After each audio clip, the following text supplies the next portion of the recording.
Bom, pessoal, professor Fabiano Machado, seu professor de português e redação. Hoje iremos trabalhar mais um assunto interessantíssimo na morfologia. Iremos iniciar aqui com a nossa morfologia trabalhando substantivo. Só que vamos trabalhar o substantivo parte 1. Eu dividi em duas partes para não ficar tão cansativo e para facilitar o entendimento de todos. Vamos lá então. Primeiro, qual é a classificação que eu dou para um substantivo? Tá? O substantivo é tudo aquilo que eu vou nomear seres. Então, eu tenho dois tipos, substantivos concretos e substantivos abstratos. Eu nunca posso dizer que substantivo concreto é tudo aquilo que eu consigo tocar, tá? Por quê? Eu tenho algumas situações que eu não consigo tocar, tipo em Deus, num dragão, num saci, numa bruxa, tá? O que eu digo para vocês? Qual é a grande diferença entre concreto e abstrato? Abstrato é tudo aquilo que depende, tá, de um substantivo concreto para existir, vai depender de alguém para existir. Então, vão ser sentimentos, qualidades, sensações, ações, estados. E o concreto não, tá? Eles vão ser nomes de pessoas, animais, lugares, coisas imaginárias, sejam reais ou imaginários, esses animais, essas pessoas, tá?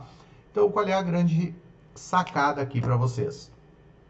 Pensa assim, tudo aquilo que eu consigo desenhar mentalmente ou no papel, se eu consigo fazer um desenho só, tá? Ele é o quê? Ele é concreto. Dois desenhos ou mais, ele é abstrato. Ah, professor, mas como que vai funcionar isso? Desenha um lobisomem. Para mim, um lobisomem é um cachorro grande. Então, um desenho só, tranquilo. Já a morte. Ah, mas eu desenho aquele cara de capa preta com uma foice. Esse aí é o ceifador, tá? Para me representar a morte, eu desenhei um caixão, um ceifador, uma vela, dois desenhos ou mais, tá? Então, eu tenho que pensar dessa forma. Ah, professor, como é que eu desenho? Como é que é um beijo? Ah, eu desenho duas bocas. Não, tu desenhou duas bocas. E outra coisa, já é duas bocas. Já é dois desenhos ou mais, se tocando. Então, isso aí é uma maneira fácil de se distinguir entre concreto e abstrato, ok? Outra classificação que eu tenho aqui para concreto e abstrato é o seguinte: substantivos abstratos são aqueles que indicam apenas três coisas: ação, qualidade, sentimentos ou emoções, tá? Qualquer verbo indicador de ação, ele vai ter um substantivo abstrato equivalente, tipo cantar, o canto, a cantoria, a canção, escrever, a escrita, correr, a corrida, estudar, o estudo. E qualquer adjetivo também vai ter um substantivo abstrato equivalente, o belo, a beleza, alto, a altura, inteligente, a inteligência.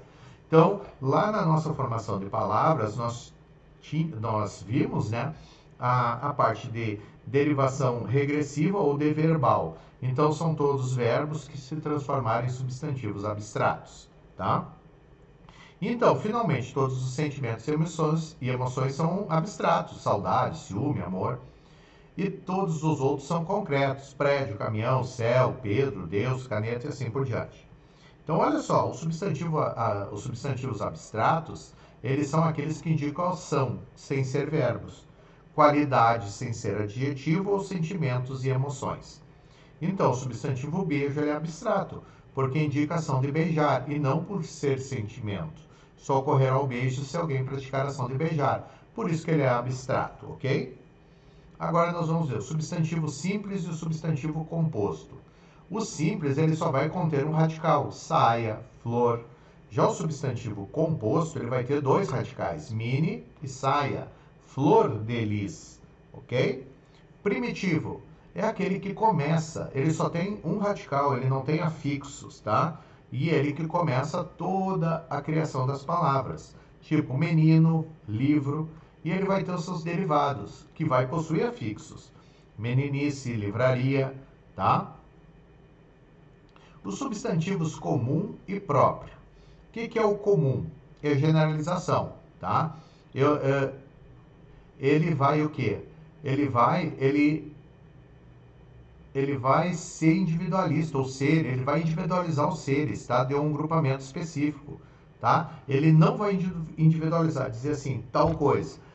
Isso aí é um exemplo muito bom para o seguinte: rua, luz, criança, livro, é qualquer um. Já o próprio eu estou individualizando, ele é individualizado, tá? Eu vou individualizar os seres dentro de um grupamento, tipo Brasília, cidades, Gustavo, nome, tá? Atlântico, oceano, França, país. Então eu tenho essa diferença entre o comum, que é qualquer um, e o próprio, que ele vem nominado e principalmente com letra maiúscula, ok? Coletivo é a ideia de agrupamentos, tipo coletivo de rebanho, tá? Coletivo de rebanho é para o que? O agrupamento de bois, ovelhas. A cáfila é um agrupamento de camelos. A horda de invasores, aventureiros. Molho de chaves, tá? Então eu tenho que cuidar isso aí. Outra vez que eu também tenho que cuidar, outra situação, né?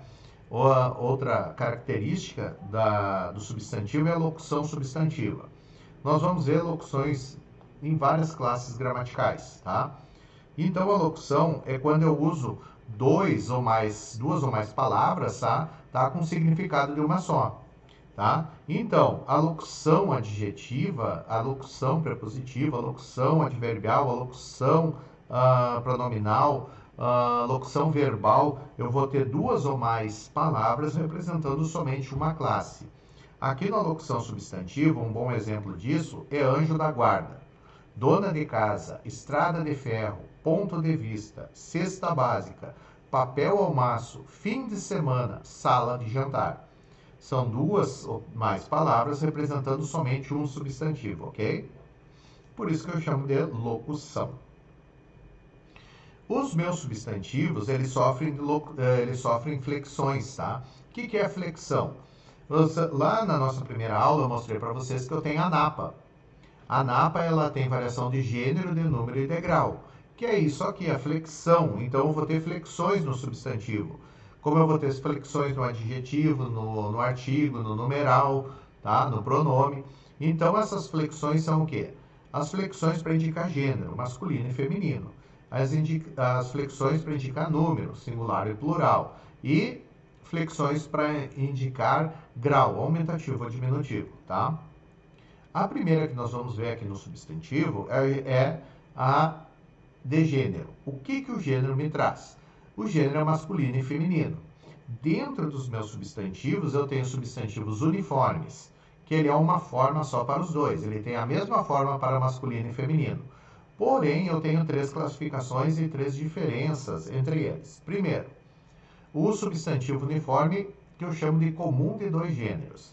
Ele vai designar seres, tá? Os indivíduos dos dois sexos, mantendo a mesma forma. E o gênero é indicado pelo artigo adjetivo. O artista, a artista. Aqui, ele está me dando o quê? Pelo artigo, que eu estou sabendo o gênero. Mas eu posso dizer artista bonito, artista bonita. O adjetivo também está me dando essa classificação de gênero. Então, ele é comum para os dois gêneros. Motorista também é um caso. O sobrecomum, ele possui a mesma forma, tanto para o masculino como para o feminino. E diferentemente lá do comum de dois gêneros, tá? Ele não vai variar o gênero, tá? Os exemplos disso é criança, a testemunha, o cônjuge, a vítima.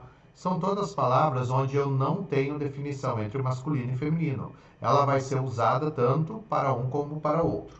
E ela vai seguir esse artigo dela, é a testemunha. Mesmo que seja um homem, é a testemunha.